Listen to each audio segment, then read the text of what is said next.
यार देखो, अगर हम ना चाहें तो पूरी बाजार से निकल जाए कोई सामान दुकान की, आके हमारी लिपट थोड़ी जाती है। हम जहाँ खड़े होंगे, जहाँ खरीदेंगे, वही जो वस्तु हमें मिलेगी।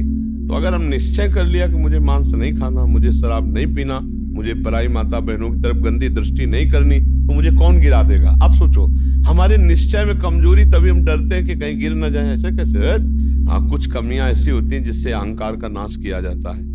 जैसे आवाज आता है ना कि हम जितेंद्री, हम ऐसे हम ऐसे, भगवान को अहंकार पसंद नहीं तो छोड़ देते हैं। देखो जितेंद्रियता करके, तब जब रोता है कि प्रभु मैं तो नीच किसी काबिल नहीं, तब भगवान फिर उठा लेते हैं। नाम जप करो, तब मजबूत ब्रेक लग जाएगी। कोई कैसे गिरा सकता है? कैसे गिरा सकता है? नहीं गिरा सकता। बात मान ली, बस हो गया, हो गया। बात मानने से होता है। देखो, हमारी बात ना मानो, कंठी बंधवा लो, तिलक लगा लो, सब कर लो, कल्याण नहीं होगा। हमारी बात मान लो, कल्याण हो जाएगा। बात मानने का चेला होता है। ये कोई सांसारिक थोड़ी कि भैया जैसे सांसारिक संबंध होते हैं, ऐसे गुरु शिष्य का संबंध आज्ञा पालन से होता है। गलत नहीं करूंगा, जैसा कहोगे वैसा चलूंगा। अब आपने कह दिया, अब ये नाम जप करूंगा, बस हो गई बात। बात यह है कि हमको अब महत्व कर लेना है। अरे बोले ऐसे कह दिया था सिया राम राम राम जपो, तो गुरु मंत्र तो मिला नहीं। तो कभी गुरु मंत्र मिल भी जाएगा तो लाभ नहीं मिल पाएगा, क्योंकि आपको संत वचन, गुरु के वचन पर विश्वास ही नहीं हुआ। गुरु के वचन प्रतीति न जेहि, इस स्वप्न में भी लाभ नहीं मिल। मान लिया, हो गया हमारा सब कुछ। अब हम राम राम जप करेंगे, अच्छे आचरण से चलेंगे, तो यही नाम आपको बल दे देगा। जो आप कहते हो ना कि ऐसा बल कैसे आए, इसी नाम से आता है बल। माया पर जीतने का जो बल है वो भगवान की कृपा से, उनके नाम बल से आता है। देखो, नाम में इतनी सामर्थ्य, भगवान को अधीन कर लिया। सुमीर पवन सुत पावन नामो अपने बस कर राखे। फिर और क्या, काम क्रोध को जीत लो तो कौन बड़ी बात। भगवान अजित जीत गए। भगवान कह रहे, प्रति उपकार करो का तोरा, सन्मुख हो न सकत मन मोरा। तुम संतात उरिन मैं नाही। नाम जप करते हुए समाज सेवा, भगवत सेवा, माता पिता की सेवा, बस इससे बढ़िया वो साधना क्या है? अब बढ़िया गंगा जी से कपड़ा धो के लाए और फिर नाली में डुबो दिए तो फिर गड़बड़ हो जाएगा। नहीं, मानव दे थोड़ा विवेक है। धर्म से विषय सेवन करो, पापाचरण करोगे तो फिर वहीं पहुंच जाओगे, नरक हो जाए। कर्मों की बड़ी गति है, इसलिए नाम जप कर लो और ये जीवन सार्थक। अच्छा, नाम जपने में सबसे बढ़िया बात ये कि इसमें बैठने की बात नहीं करे कि आप पद्मासन लगा के बैठो। कहे दिन भर काम करो, राम राम राम राम, अंदर से राम राम चल रहा, फावड़ा चला, राधा राधा राधा राधा, हर काम होता रहेगा। जब युद्ध हो सकता है, मामनिस्मर युद्ध थे, तो युद्ध से खतरनाक कोई काम तो है नहीं।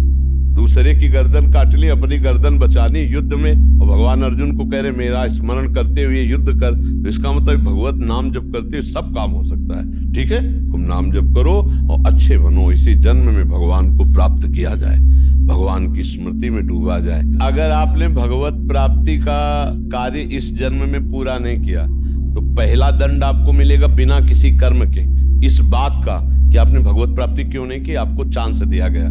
जैसे बहुत सरलता से हम समझाते हैं कि जैसे हम आपको विदेश भेजें सरकारी, भारत के संविधान के अनुसार, आप भारतीय काम कीजिए, जाकर भारत के लिए आप ये काम कीजिए, और आप वहां जाकर जाने के लिए तैयार हो कि हमें वहां गाड़ी मिलना चाहिए, बंगला मिलना चाहिए, हमारी सारी व्यवस्था होनी चाहिए, तो सब व्यवस्था भारत सरकार ने कर दी।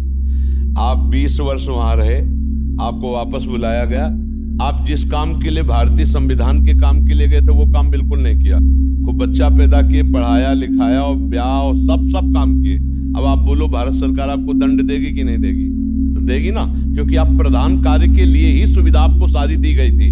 तो मानव देह केवल संस्कृति मांझ बरियाई के पायो, जो मानुष देह वृथा कत डारत। संस्कृति के चक्र को रोककर भगवान ने कबहू करी करुणा नर देहि, देत ईश बिनु हेतु सनेहि। बिना किसी कर्म के अहेतु की कृपा करके आपको मानव दे दी कि जाओ नर्तन कर फल विषय न भाई, भजी राम सब काम बिहाई। साधन धाम मोक्ष कर द्वारा, पाई न जे परलोक संभारा। सो परद दुख पावई, सिर धुनि धुनि पछताए। काले कर्म ईश्वर मिथ्या दोष लगाए। तो भाई का हमारा भाग्य नहीं था, हमारा भाग्य से भजन नहीं होता, भजन से भाग्य बनाएंगे हम। भजन से हम पूर्व कर्मों को मिटाएंगे, भजन से हम भगवत प्राप्ति करेंगे। जो न तरय भव सागर, असमाज नर पाए, स्वति निंदक मंदमति आत्महनन गति जाए। वो आत्महत्यारे की गति को प्राप्त होता है केवल इस बात के लिए कि तुम्हें मनुष्य शरीर मिला, सारी सुविधाएं दी गई, लेकिन तुमने अपना काम नहीं बनाया। 83,99,999 योनियों में कोई एक भी ऐसी योनि नहीं जिससे हम भगवत प्राप्ति कर सकते। केवल ये मानव देह थी और उसको तुमने विषय सेवन में, प्रपंच में नष्ट किया। तुम विशेष दंड के पात्र हो। कृपा हुई और तुमने उस कृपा को ठुकराया। अब भोगो अन्य योनियों में। अब पता नहीं फिर किस कल्प में भगवान की कृपा होगी और मुझे मनुष्य शरीर में। इसलिए मुझे इस जन्म में भगवत प्राप्ति करनी ही करनी है। इस पे हमें छूट नहीं रखनी। अब भगवत प्राप्ति किसे कहते हैं समझना तो पड़ेगा ना कि भगवत प्राप्ति किसे कहते हैं। मोक्ष को तो समझे, तो मोक्ष ऐसे थोड़ी होता है। उसके लिए साधना बहुत कठिन साधना है। स्थूल सूक्ष्म कारण तीनों शरीरों का राग त्याग करके स्मृति इसकी स्मृति का भी त्याग हो जाए तब वो अपने स्वरूप में स्थित होता है। बड़ा कठिन। ज्ञान के पंथ कृपान के धारा और परत खगेश लगे निवारा। अब इसको सहज भाव में ले लो। जिसकी अखंड स्मृति भगवान की होती है वही मुक्त पुरुष है और वही भगवत प्राप्त पुरुष है। हर समय तुम्हारी याद में भगवान का नाम चलता रहे। राम कृष्ण हरि जो नाम प्रियो, अपने तो वृंदावनवासी राधा राधा रखते। हर समय नाम चिंतन करते रहो। तुम मोक्ष चाहोगे तो मोक्ष मिल जाएगा, भगवत प्राप्ति चाहोगे तो भगवत प्राप्ति हो जाएगी। भगवत प्राप्ति का मतलब होता है भगवान को जिस भाव से, स्वामी भाव, सखा भाव, जिस भाव से वो प्राप्त हो जाए। और अच्छा इसमें है कि गिरने का भय नहीं। हम राधा राधा जपते हुए किसानी कर रहे हैं, राधा राधा जपते करते नौकरी कर रहे हैं, राधा राधा जपते हुए संसार के सब कार्य कर रहे हैं। तो हमको संसार के कार्य भी हो जाएंगे और भगवत प्राप्ति भी हो जाएगी। अच्छा मिथ्या भाव हमारे यहाँ लगाना नहीं, भगवत भाव लगाना है। सब में भगवान है।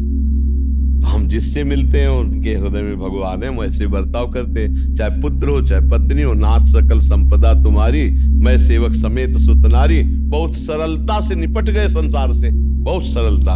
पर भजन नहीं किया तो दंड मिलेगा, क्योंकि सरकार ने भेजा है यहाँ सरकारी काम करने के लिए, भगवत प्राप्ति के लिए। अब अगर चूक हो गई तो फिर गड़बड़ हो जाएगा। अच्छा देखो, तुम्हें तो कुछ गड़बड़ होना है नहीं। तुम तो अविनाशी भगवान के जन हो। अविनाशी स्वरूप है ना अपना सबका। लेकिन जैसे स्वप्न में लाठी चलती है कुछ नहीं होता है, पर पीड़ा होती है कि नहीं होती स्वप्न के समय। स्वप्न के समय अगर लाठी चलावे तो वैसे लगती है नहीं। स्वप्न में अगर हम डूब रहे हैं तो वैसे डूब रहे। स्वप्न में अगर पिटाई शुरू है या कोई गला काटने जा रहा तो वैसे भय लग रहा है और है कुछ नहीं। तो दंड तो भोगना पड़ेगा ना। ऐसे ही जागृत में है, ऐसे ही नरक आदि में है। अविनाशी आत्मा को कोई कष्ट थोड़ी होता है, पर जब तक ये बोध नहीं होगा तब तक तो भोगना ही पड़ता है ना। देखो स्थूल देह सैया में पड़ी होती और स्वप्न में हम देख रहे हैं कि हम समुद्र में डूब रहे हैं। अब वैसे कष्ट हो रहा है, समुद्र भी दिखाई दे रहा है, डूब भी रहे, और जो डूबने वाला शरीर है वो तत्कालिक स्वप्न में बना हुआ है, क्योंकि शरीर जो स्थूल शरीर वो तो सैया में सो रहा है। अब बताओ उसको कैसे बचाया जाए। जो स्वप्न में समुद्र में डूब रहा है, अब आप उपाय बताओ उसको कैसे बचाया जाए। हाँ, बस एक उपाय है कि उसको जगा दो।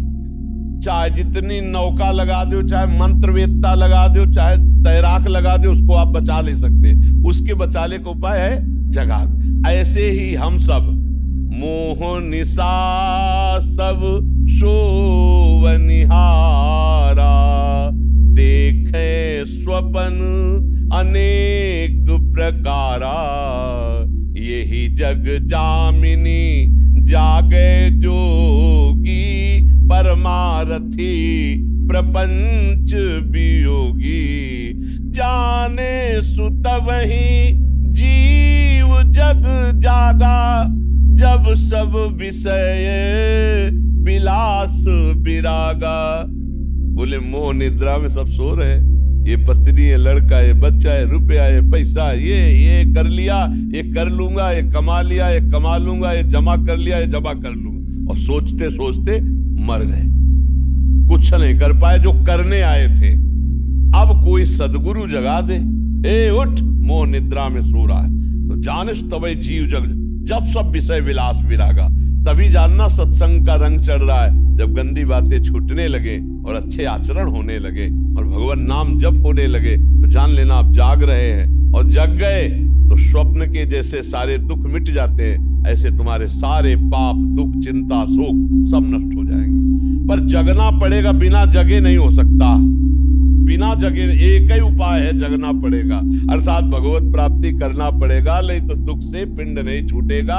है झूठा पर बहुत जोर का फुसकार मार के काटता है। झूठा सांप है, रस्सी का सांप, पर ऐसा काटता है, वो ऐसा अनुभव होता है कि जहर चढ़ गया। पक्का देख लो, सब पूरा जहर चढ़ा हुआ है और कुछ नहीं हुआ। आत्म तत्व को न कभी फर्क पड़ा था, न पड़ रहा है और न पड़ेगा। पर भैया ये स्वप्न है, बड़ा दीर्घ स्वप्न है। इससे जगो उमा कहूं मैं अनुभव अपना, और सत हरि भजल, और जगत सब सपने में हो। ना कोई माता था, ना कोई पिता था, ना है और ना रहेगा। ऐसे ये रूप एक दिन नहीं दिखाई देगा। लाख उपाय कर लेना, मिट्टी में मिल जाएगा, खत्म खेल। न पहले था न बाद में रहेगा, बीच में प्रवचन कर रहा है, इसका क्या भरोसा। स्वप्निक है ये स्वाप्निक है। जो इसके अंदर है वो सत्य है, और अंदर वाले से परिचय नहीं हुआ, बाहर वाले का टिकेगा नहीं। भाई इसी में हम झूठे में मारे जाते हैं, हर जन्म में मारे जा रहे हैं हम। झूठे से प्रेम करते हैं बाहरी, और वो टिकता नहीं, और जो अंदर का है उससे प्यार हुआ नहीं, खाली हाथ फिर। तो एक बार तो यार इस पर विचार करो कि मेरे जीवन का परम लाभ क्या है। भगवान का चिंतन, भगवत प्राप्ति, इसी से परम लाभ मिलेगा।